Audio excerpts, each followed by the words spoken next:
Power isn't always worn like a suit and tie, announced in press conferences, or wielded from a corner office overlooking the city.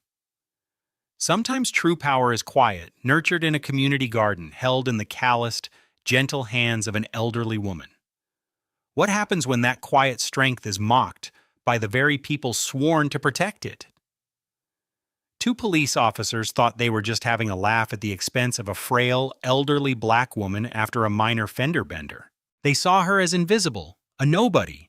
They couldn't have known they were writing the final chapter of their careers because they had no idea who her son was. The afternoon sun was warm on Etta Langston's back. She moved with a deliberate, graceful slowness that belied the strength in her hands. Those hands, wrinkled and mapped with the lines of a long life, were currently tending to the prize-winning roses in the Oakmont Community Garden, a vibrant patch of green she had personally championed for many years. The garden was her sanctuary, a place of quiet communion with the earth, a stark contrast to the concrete and sirens of the city that sprawled around it. Today the scent of lavender and damp soil filled the air, a perfume of peace. Etta had finished her weeding and was packing her small trowel and gloves into a canvas bag. Her steadfast and reliable car was parked just down the street. It was a humble vehicle, but it was paid for, and it got her to the garden, to the grocery store, and to the church, where she still volunteered every Sunday. It was all she needed. She eased herself into the driver's seat, her joints protesting with a familiar ache, and started the engine. Pulling away from the curb, she signaled and checked her mirrors, her movements practiced and careful. She was only a short distance from her small but immaculate home on Sycamore Street when it happened. A sleek, new model SUV, speeding down a side street, blew through a stop sign. Etta's foot instinctively slammed on the brake. The tires of her car screeched, but it was too late. The SUV clipped her front bumper with a sickening crunch of metal and plastic. Her head snapped forward and the seatbelt bit sharply into her shoulder. For a moment, the world was a jumble of sound and shock. A young man with a backwards baseball cap and an expression of pure panic jumped out of the SUV. "Oh my God, I'm so sorry. I was on my phone. I didn't even see the sign," he stammered, his words tumbling out. Etta, though shaken, unbuckled her seatbelt and slowly opened her door. "It's all right, young man. The important thing is, are you hurt?" No, I'm fine. Your car," he said, gesturing to the crumpled bumper and shattered headlight of her vehicle. His own vehicle had barely a scratch. Within minutes, the flashing red and blue lights of a police cruiser painted the street. Two white officers emerged. The older of the two, with a thick mustache and a world-weary slump to his shoulders, was Officer Harlan Voss. His partner, younger and with a nervous energy about him, was Officer Nolan Briggs. Voss's eyes swept over the scene, lingering on Etta's old car, her simple cotton dress, and her dark skin. He then glanced at the young white driver of the expensive SUV. An entire narrative seemed to form in his head before a single question was asked. "All right, what happened here?" Voss asked, his tone already dripping with bored impatience. The young man, visibly relieved at the police presence, immediately began explaining. "It was my fault, officer. I ran the stop sign. I was looking at my phone. I told her it's all on me." Etta simply nodded. "That's what happened." He admitted it. Officer Voss ignored her, keeping his focus on the young man. "You were on your phone, huh? Let's see your license and registration." As the young man complied, Voss leaned in conspiratorially. "Don't you worry, son. We'll get this sorted out." He then turned to Etta, his gaze dismissive.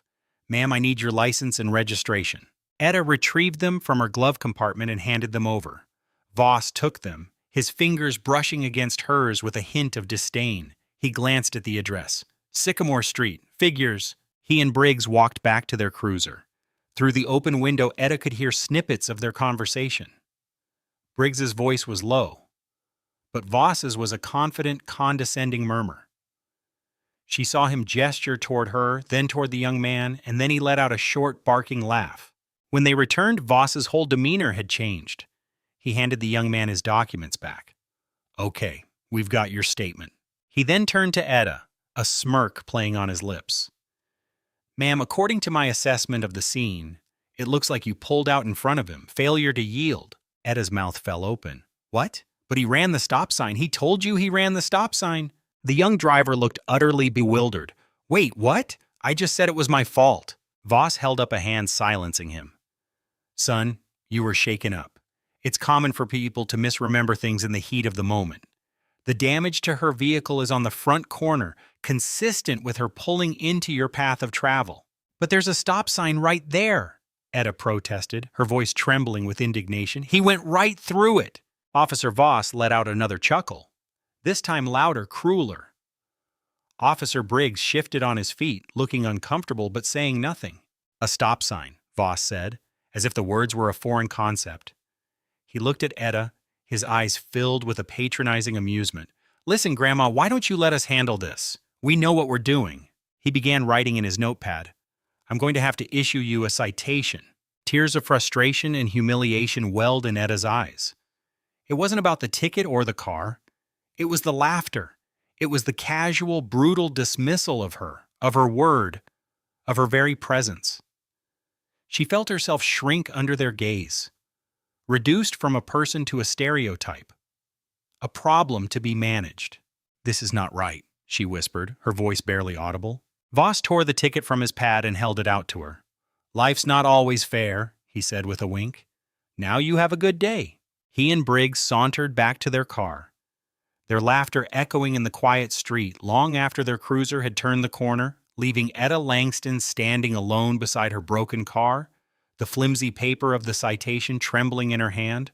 The drive home was a blur. Etta's hands shook so violently she had to grip the steering wheel until her knuckles were white. The grinding sound from the damaged wheel well was a constant grating reminder of the injustice she had just suffered. When she finally pulled into her driveway, she sat in the car for a long time, the engine off, the silence of her garage amplifying the roaring in her ears. Humiliation was a hot, bitter taste in her mouth. She had lived through the civil rights movement. She had seen real, overt hatred. She had been called names that would make a sailor blush and had doors slammed in her face because of the color of her skin. But this was different. This was the casual, insidious poison of being deemed irrelevant. Voss's laughter was worse than a slur. It implied she wasn't even worth the effort of hating. She was just a joke. Her first instinct was to call her son Julian. Julian would fix this. Julian would rain fire down on that police department. He was the mayor after all. A single phone call from him and officers Voss and Briggs would find themselves in a world of trouble. The thought brought a brief, sharp flash of satisfaction. She reached for her purse, her fingers hovering over the worn leather of her cell phone case, but then she stopped. What would she say? Julian, a mean policeman, was mean to your mother? He was running a city of 2 million people. He was dealing with union negotiations, budget crises, and infrastructure projects that cost billions. Her fender bender, her wounded pride, it felt so small in comparison. For many years since his father had passed, she had prided herself on her independence. She had raised him to be strong, to stand on his own 2 feet, and she had tried to live by that same principle. Calling him felt like a weakness, like she was using his position as a shield. He had enough battles to fight without having to worry about his old mother. No, she would handle this herself. She was Etta Langston. She had faced down hospital administrators and stubborn city council members to get that community garden built. She could handle 2 arrogant patrolmen. The next morning, with a renewed sense of resolve, she called the Oakmont Police Department's non-emergency line. After navigating a labyrinthine automated menu, she was finally connected to a desk sergeant who sounded as if he were being paid by the yawn. She explained the situation calmly and clearly, recounting the events, the young man's admission of fault, and the officer's dismissive behavior. And the officers' names were? The sergeant asked, his voice flat. Voss and Briggs, she said. Officer Harlan Voss was the one who wrote the ticket. There was a pause followed by the sound of typing. I see a report filed by Officer Voss for a traffic accident at that location. It matches the citation issued to you. Yes, but the report is wrong, Etta insisted. He falsified it. He laughed at me. Ma'am, if you wish to contest the citation, you can do so at your court date, the sergeant droned. If you wish to file a complaint against an officer, you need to come down to the precinct and fill out a civilian complaint form in person. The precinct, that's all the way across town, Etta said. It would take 2 bus transfers and a long time to get there. That's the procedure, he said, the finality in his voice like a slamming door. He offered no further help, no sympathy, no alternative, just the cold, hard wall of bureaucracy. Etta hung up, feeling a fresh wave of despair. The system wasn't just indifferent, it was designed to be difficult. It was designed to make people like her give up. Meanwhile, in a small apartment overlooking a busy street, a young graphic designer named Elena Morales was stewing. She had been watering the plants on her balcony when she witnessed the entire encounter. She had seen the SUV run the stop sign. She had heard the young man admit fault, and she had seen the 2 officers laugh as they belittled the elderly woman. It had made her blood boil. She didn't know the woman, but she knew injustice when she saw it. She had tried to go down and say something, but by the time she got downstairs, the police were gone and the old woman was driving away. But Elena had her phone. She had recorded a short clip of the officers laughing with their backs to the woman before they drove off. It wasn't much, but it was something. But it was. Unbeknownst to Etta, Elena Morales was doing what she would not. She wasn't just stewing, she was acting. She looked up the number for the mayor's office. She wasn't naive enough to think she could speak to him directly, but there was an office for constituent services. She would leave a message. She would describe every detail. She would be a witness, even if no one had asked her to be. Her call wouldn't get through to a person, of course. It would go to a voicemail box, a digital repository for the city's countless complaints and concerns. But Elena left her message anyway, her voice clear and angry, a small electronic seed of rebellion planted in the heart of City Hall. Mayor Julian Langston sat at the head of a gleaming mahogany table in the City Hall conference room. The air was thick with the scent of expensive coffee and ambition. He was flanked by his chief of staff, the city planner, and a team of developers who were pitching a massive waterfront revitalization project. Renderings of futuristic glass towers and pristine parks were spread across the table. This was Julian's world. A world of large budgets, long-term strategy, and carefully calibrated political maneuvering. He was known for his calm, almost unnervingly composed demeanor, a charismatic and sharp-witted leader who had risen to power on a platform of police reform and community investment. He was polished, articulate, and fiercely intelligent. His assistant, a young, hyper-efficient woman named Amelia, slipped into the room and quietly placed a tablet in front of him. On the screen was a transcript of a voicemail flagged with a red urgent tag. Normally, he would wave it away. He had a specific protocol for constituent complaints. They were routed through the proper channels. But Amelia knew him well enough to know which messages required his immediate attention. The subject line read, "Police misconduct complaint, witness report." He held up a hand, pausing the developer mid-sentence. "One moment, gentlemen." His eyes scanned the transcript. Caller, Elena Morales. Traffic incident, corner of Chestnut and 3rd, falsified report against elderly African-American woman. Vehicle, older model car, victim of accident caused by another driver who admitted fault. Officers were condescending, dismissive. They laughed at her. I have a short video of their behavior. This was a disgusting abuse of power. Julian felt a familiar knot of frustration tighten in his chest. Another complaint against Voss. The name was notorious. He had a file thick with similar accusations that the police union had managed to stonewall at every turn. But as he continued reading, a cold dread began to seep into his veins, starting in his stomach and spreading outwards until it reached his fingertips. Elderly African-American woman, older model car, corner of Chestnut and 3rd. That was near the community garden, his mother's garden. His mother drove an older model car. He pictured her tending her roses, her hands covered in dirt. A wave of nausea washed over him. It couldn't be. It was a coincidence. There were many elderly black women in Oakmont, but the details were too specific. The location, the car, the quiet dignity the caller described in the woman. He knew that dignity. He had been raised by it. The professional mask he wore every day began to crack. The city planner, the developers, the large project on the table. They all faded into a dull, distant roar. In his mind, he saw his mother standing alone on a street corner being laughed at. His mother, who had worked long hours as a nurse to put him through law school. His mother, who had faced down racism her whole life with a spine of steel and an unshakable faith. The thought of anyone, let alone two uniformed officers of his own city, mocking her, it ignited a rage so pure and so hot it nearly took his breath away. He stood up abruptly, the legs of his chair scraping against the polished floor. The room fell silent. "Amelia," he said, his voice dangerously quiet, all its usual warmth gone, replaced by something cold and sharp. "Cancel the rest of my afternoon." "Mr. Mayor?" his chief of staff asked, concerned. "Is everything all right?" Julian didn't look at him. His eyes were fixed on the transcript on the tablet, but he wasn't seeing the words anymore. He was seeing his mother's face. "Get me Police Chief Raymond Holt on the line now." He walked out of the conference room without another word, leaving a wake of confused and intimidated city officials behind him. In the hallway, Amelia was already on the phone. As he strode toward his private office, the carefully constructed wall between Julian Langston, the mayor, and Julian Langston, the son, crumbled into dust.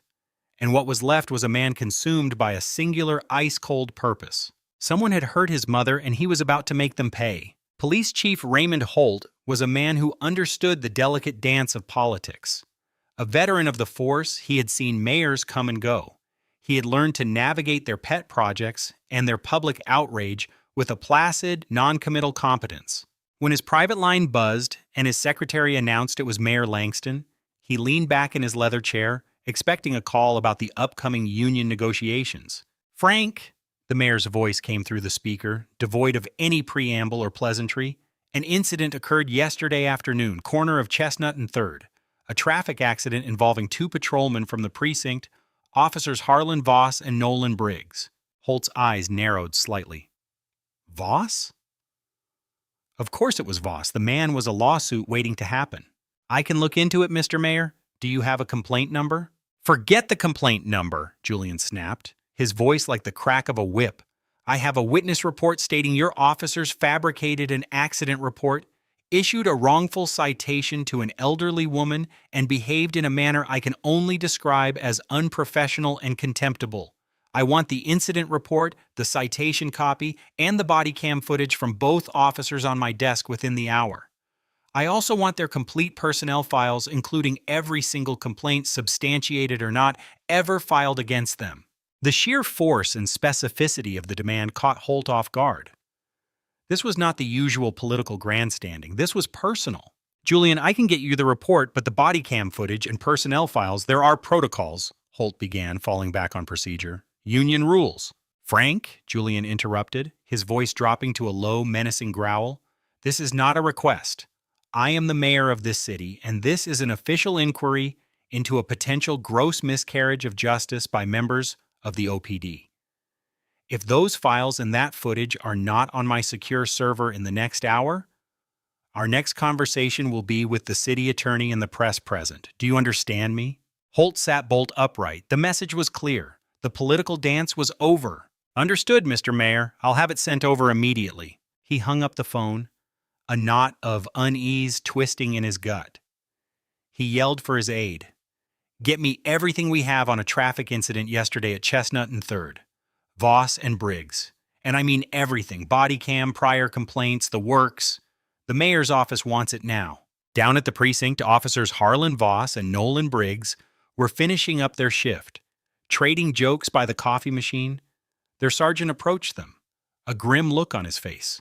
"Voss, Briggs, my office." Inside the small, cluttered room, the sergeant tossed a memo onto his desk. "Call just came down from the chief's office. They're pulling your report and body cam from that fender bender yesterday. The one with the old lady?" Voss scoffed, leaning back in his chair with an air of untouchable arrogance. "Seriously, for that? What did she do? Write a letter?" "I don't know what she did," the sergeant said, his eyes hard. "But the order came through the mayor's office. They want your entire jackets, too." Briggs paled slightly.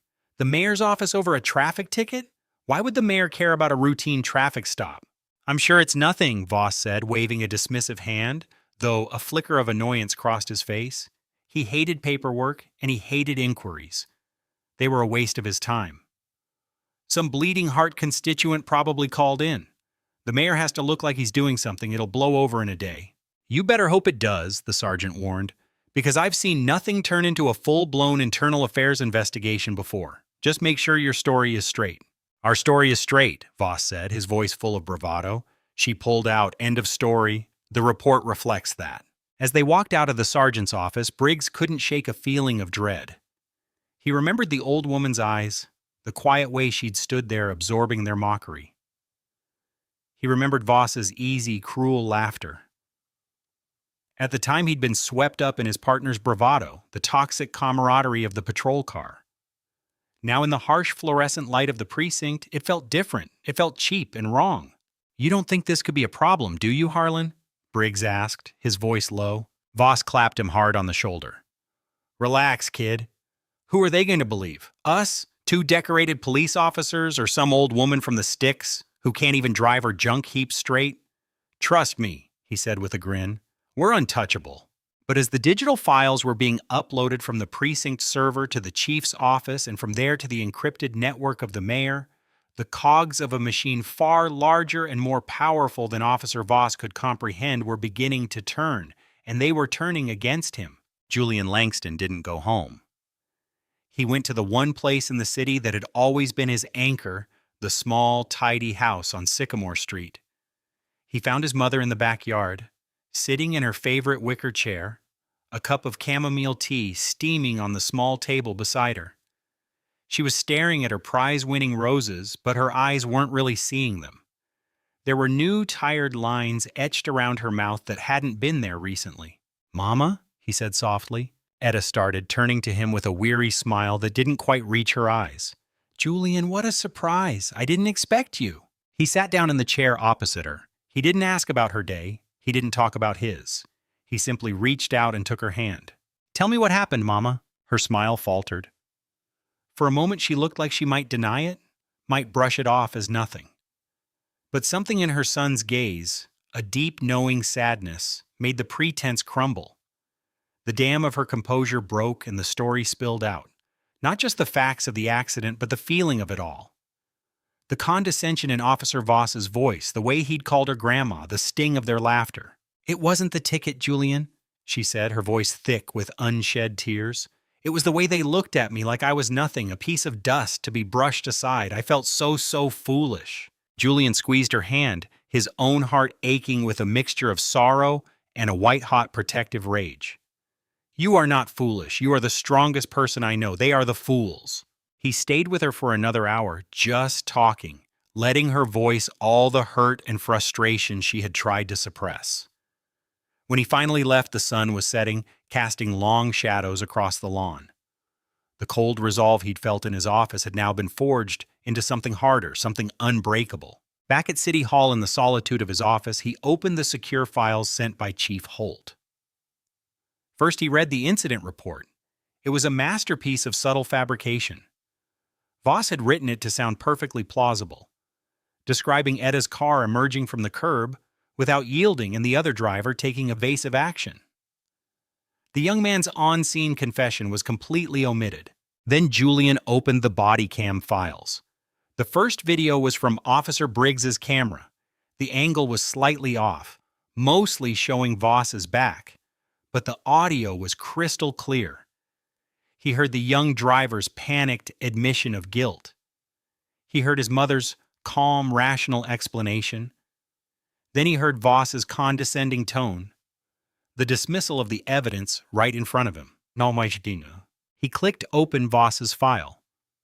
This camera was pointed directly at his mother. He saw her standing there, small and proud, her back straight, even as her world was being turned upside down. He saw the smirk on Voss's face, reflected in the window of her car, and then he heard it. The sound that had haunted his thoughts since he first read the transcript. The laughter. It wasn't just a chuckle. It was a full-throated, belittling cackle of contempt, a sound that stripped his mother of her dignity. Piece by piece, he watched as Voss handed her the ticket with that smug wink. He saw the hurt in his mother's eyes, a deep, profound wound that no apology could ever heal. He slammed his laptop shut, a strangled cry of fury escaping his lips. He paced his office like a caged lion, the adrenaline coursing through him. For a moment, he wanted nothing more than to destroy them, to use the full, crushing weight of his office to ruin their lives, to make them feel a fraction of the humiliation his mother had felt. But he was Mayor Julian Langston, and his rage had to be channeled. It had to be precise. It had to be surgical. He picked up his phone and dialed Chief Holt's private number again. The chief answered on the first ring. "Did you get the files, Mr. Mayor?" Holt asked, his voice weary. "I did, Frank," Julian said, his voice eerily calm. "I watched the footage. I saw your officer, Harlan Voss, falsify a report, intimidate a witness into silence, and mock an elderly citizen of this city. I have a few questions for you. But before I ask them, there is something you need to know, something that provides a bit of context." There was a pause. Julian let the silence hang in the air, heavy and menacing.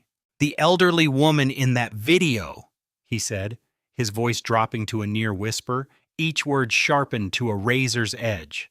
"The woman he called Grandma and laughed at. Her name is Etta Langston." He paused again, letting the name sink in.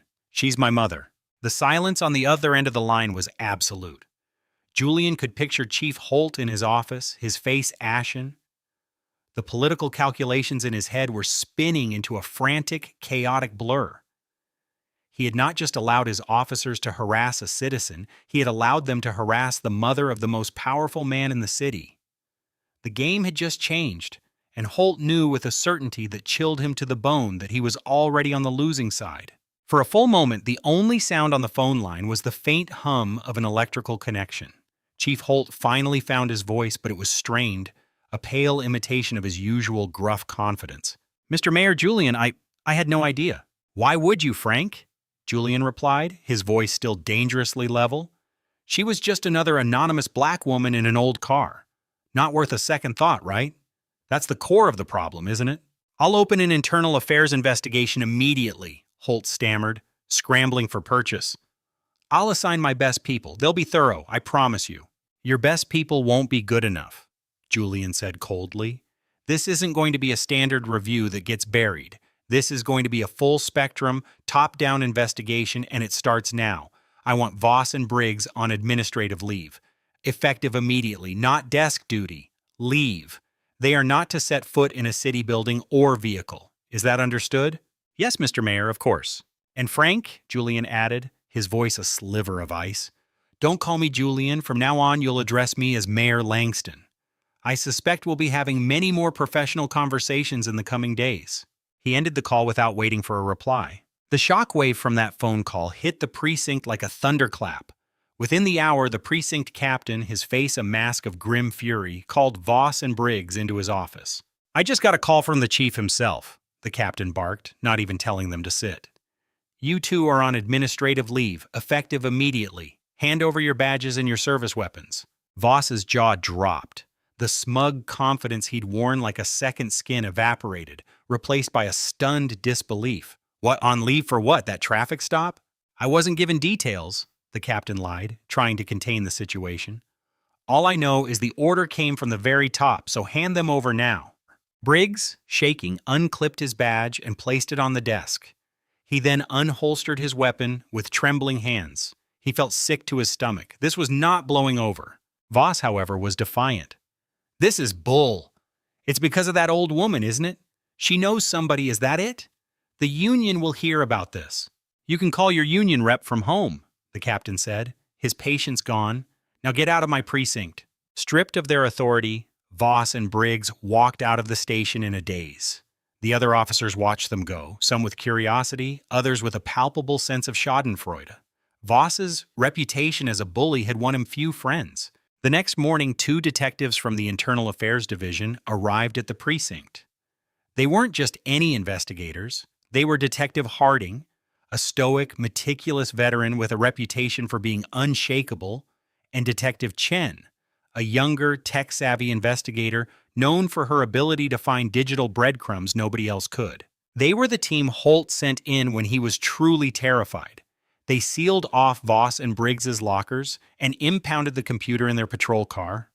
They began by interviewing the young driver of the SUV, a man named Caleb Quinn.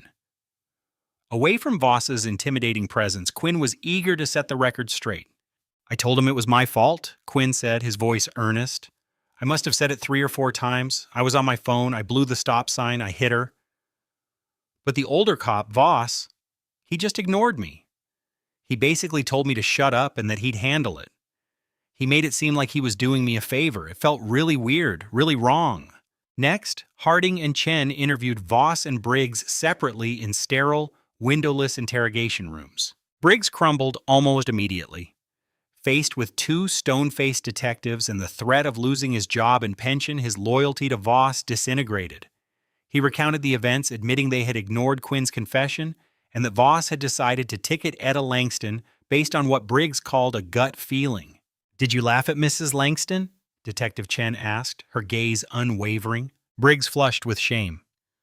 "Voss made a crack about her being a bad driver. I might have chuckled. It was unprofessional, I know that." Voss's interview was a different story. He was pure bluster and indignation. "This is a joke," he snarled, leaning back in his chair. "I made a judgment call based on years of experience. The damage on the vehicles indicated she was at fault. The kid was just scared and trying to be a nice guy." "So you're saying the sworn statement from Mr. Quinn claiming he admitted fault to you on the scene is a lie?" Harding asked, his voice flat. "He was confused," Voss insisted. "And the body cam audio, which clearly records him saying, 'It was my fault, officer,' is what, a deep fake?" Chen added, a hint of sarcasm in her tone. Voss's face tightened. He hadn't counted on them scrutinizing the evidence so closely. "Look, things happen fast on the street. You make a call." "You also made a call to laugh at an elderly woman you were wrongfully citing," Harding stated, sliding a photo of Etta across the table. "Look at this woman, Officer Voss. Does she look like a threat to you?" For the first time, a flicker of genuine fear entered Voss's eyes. This was not a routine slap on the wrist. This was an unraveling. The detectives had the witness. They had the body cam footage, and they had his terrified partner singing like a canary in the next room. His carefully constructed wall of arrogance and denial was beginning to show cracks, and through those cracks, he could see his entire career starting to fall apart. Detectives Harding and Chen were like dogs with a bone. The directive from Chief Holt had been simple and laced with panic. Leave no stone unturned. They took that directive to heart. The investigation into the traffic incident on Chestnut Street quickly expanded into a full-scale audit of Officer Harlan Voss's entire career. They started with his personnel file, a document thick enough to stop a door. It was a testament to a broken system. Over his long career on the force, Voss had accumulated numerous civilian complaints. They ranged from excessive force during an arrest to verbal abuse during traffic stops. The accusers were disproportionately minorities from low-income neighborhoods. And in every single case, the outcome was the same: complaint not sustained. Voss had been protected by a combination of a powerful police union, a blue wall of silence where fellow officers were reluctant to testify against one another, and an internal affairs division that until now had lacked the political will to truly hold him accountable. Chen, the digital forensics expert, began a deep dive into Voss's patrol car's computer records and his official communications. She discovered a disturbing pattern. Voss consistently issued more citations and made more arrests in minority communities compared to his peers patrolling similar beats. His reports often contained subjective, dismissive language when describing minority individuals. He would use phrases like "subject was belligerent" or "individual became argumentative" in situations where body cam footage, when it was available and hadn't been accidentally corrupted, showed a completely different story. Meanwhile, Harding did old-fashioned police work. He started tracking down the people who had filed those numerous complaints. Most were hesitant to talk, their past experiences leaving them with a deep-seated distrust of the police. But Harding was persistent, and for the first time, these individuals felt like someone was actually listening. He spoke to a Mr. Ellison, a black man who had been ticketed by Voss for a broken tail light that miraculously worked perfectly when he took his car to a mechanic. The next day, he interviewed a young Latina woman who Voss had threatened with arrest for loitering while she was waiting for a bus. The most damning interview came from a retired officer, a man named Jamal, who had been Voss's partner for a time before requesting a transfer. Rick was a bully with a badge, Jamal told Harding, sitting in his quiet suburban living room. He saw the world in black and white. And I don't mean right and wrong. He judged people the second he saw them. If you lived in a certain neighborhood or looked a certain way, you were guilty until proven innocent in his eyes. I couldn't work with him. It was poison. With a sworn statement from a former partner, the case against Voss became ironclad. It was no longer about a single botched traffic stop. It was about a career built on prejudice and abuse of power. Briggs, by extension, was guilty of complicity, of standing by and allowing it to happen time and time again. The final piece of the puzzle came from the witness Mayor Langston's office had identified, Elena Morales. Harding and Chen met with her in her apartment. She played them the short video she had recorded from her balcony. It showed Voss and Briggs walking back to their cruiser, looking back at Etta, and then Voss erupting in laughter while Briggs smirked. The visual evidence was visceral and damning. The detectives compiled their findings into a comprehensive report. It detailed not only the events of Etta Langston's traffic stop, but also a career's worth of misconduct by Voss, enabled by Briggs's silence and a system's indifference. They submitted it to Chief Holt and, per the mayor's instructions, to the office of the district attorney, Lena Vargas, D. Vargas, a sharp, no-nonsense prosecutor and a political ally of Mayor Langston, read the report with a growing sense of outrage. The initial incident was bad enough, but the pattern of behavior was a ticking time bomb that the city had ignored for far too long. She called Mayor Langston. Julian, I've read the report on Voss and Briggs. This is beyond just firing them. The report from the Langston incident, that's felony falsifying a government document. And based on the other complaints, there's a clear pattern of civil rights violations. We're opening a criminal investigation. I'm taking this to a grand jury. The walls weren't just closing in on Harlan Voss anymore. They were collapsing. He had thought his badge made him untouchable. He was about to find out that it had only made him a bigger target. His laughter on that quiet street corner had become an echo bouncing off the walls of power, and it was coming back to him as the roar of a tidal wave. The story was too big to contain.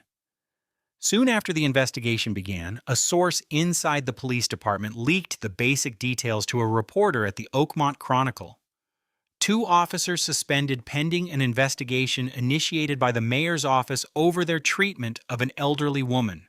The spark hit the dry tinder of public opinion and exploded into a wildfire.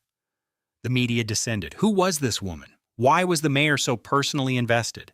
The mayor's office was bombarded with calls. Julian Langston knew he couldn't hide behind the curtain of bureaucracy forever. The moment required leadership, not just retribution.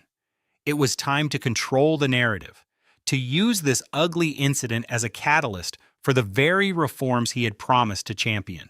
He called a press conference in the grand press room at City Hall. It was packed. Every local news station was there, along with national reporters who had caught wind of a major police scandal.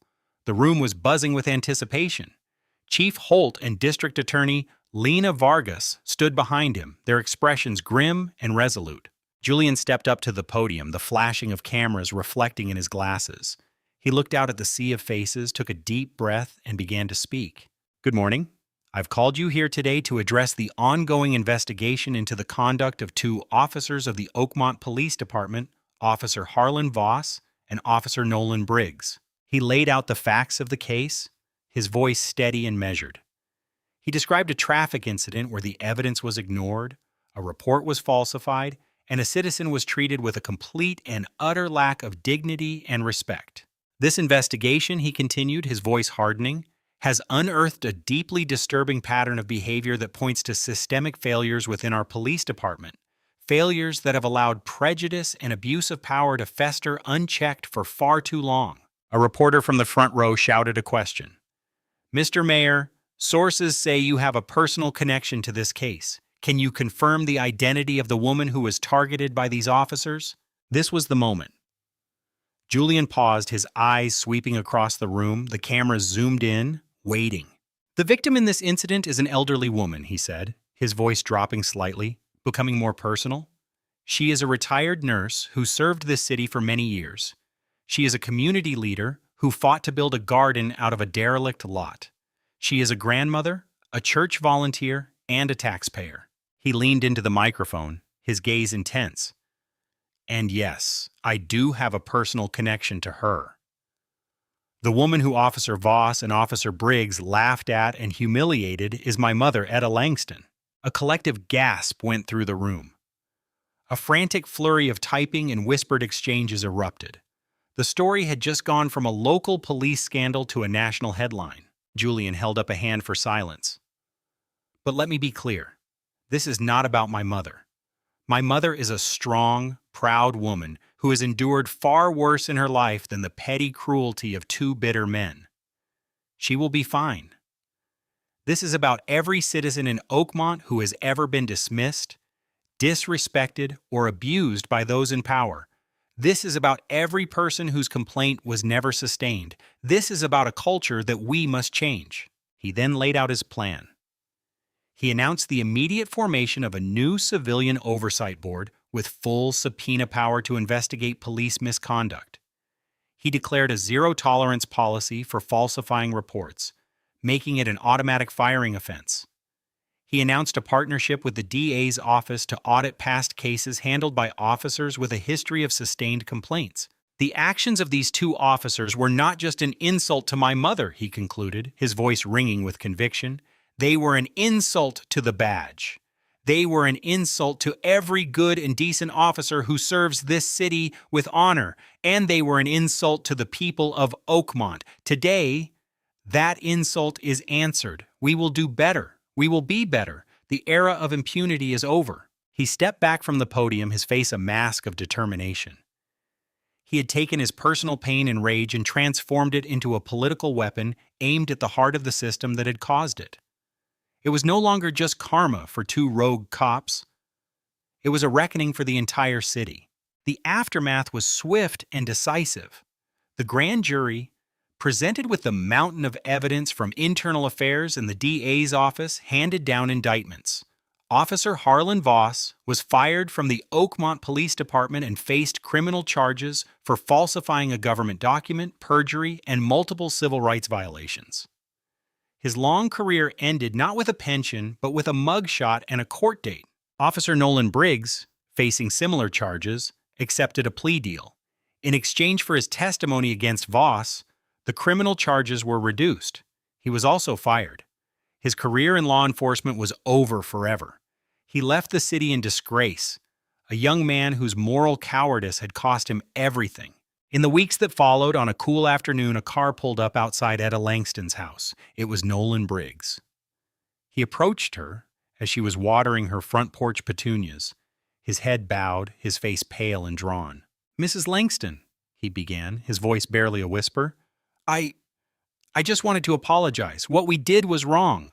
There's no excuse for it. I stood by and I let it happen. I'm so sorry." Etta looked at him, her gaze not angry, but filled with a deep, weary sadness. She saw not a monster, but a weak young man who had followed the path of least resistance. "Apologies are words, Mr. Briggs," she said quietly. "What matters is what you do now. You have a long life ahead of you. Learn from this. Be a better man than you were that day." She did not offer forgiveness, but she did not offer condemnation either. She simply offered the truth, then turned and went back inside her house, leaving him to grapple with his own conscience. The reforms Mayor Julian Langston had announced were not just talk. The Civilian Oversight Board was established with Elena Morales, the woman who had made the initial call, appointed as one of its first members. The board immediately began reviewing cases, and for the first time, citizens felt they had a voice that could not be silenced by an internal police review. The story of Etta Langston became a local legend, a symbol of quiet dignity prevailing over arrogant power. Community groups rallied around her, and the Oakmont Community Garden was officially renamed the Etta Langston Garden for Peace, with a new plaque dedicated in her honor. One sunny afternoon, sometime later, Julian cleared his schedule of all mayoral duties. He drove to his mother's house, not in his official city car, but in his own private vehicle. He found her where he always knew he would, in her garden, kneeling in the dirt, tending to a new bed of tulips. He knelt beside her, the knees of his expensive trousers sinking into the soft soil. For a long while they worked in comfortable silence, pulling weeds, turning the earth. The air was filled with the scent of life and growth. "Did I do the right thing, Mama?" Julian asked finally, his voice quiet. Etta paused, looking up from a stubborn root.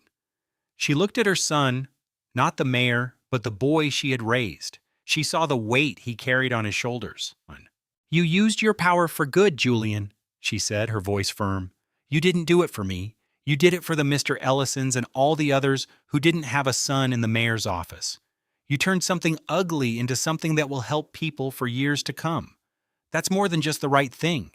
It's your legacy." She smiled, a genuine, radiant smile that erased all the tired lines from her face. Julian felt the knot of tension he'd been carrying for months finally begin to unwind. The rage had been satisfied. The injustice had been answered. What remained was this: the quiet strength of his mother, the rich smell of the earth, and the promise of a better, fairer city, growing from the seeds of a single cruel afternoon. In the end, the laughter of two bitter men had faded, replaced by the enduring, hopeful silence of the garden. The story of Etta Langston serves as a powerful reminder that dignity and strength are not determined by one's station in life, but by one's character. It shows how a single act of prejudice born from the arrogance of power can become the very catalyst for profound and lasting change. The officers who laughed at an elderly woman never imagined their mockery would echo in the halls of power, leading not only to their own downfall, but to the reform of an entire system. They underestimated her, and in doing so, they sealed their own fate. This story is a testament to the idea that no one is invisible, and that true justice, though sometimes delayed, can be a force of nature. If this story resonated with you, and you believe in the power of quiet strength against injustice, please take a moment to support our channel. Hit that like button, share this video with someone who needs to hear it, and be sure to subscribe and turn on notifications so you don't miss our next story. Thank you for listening.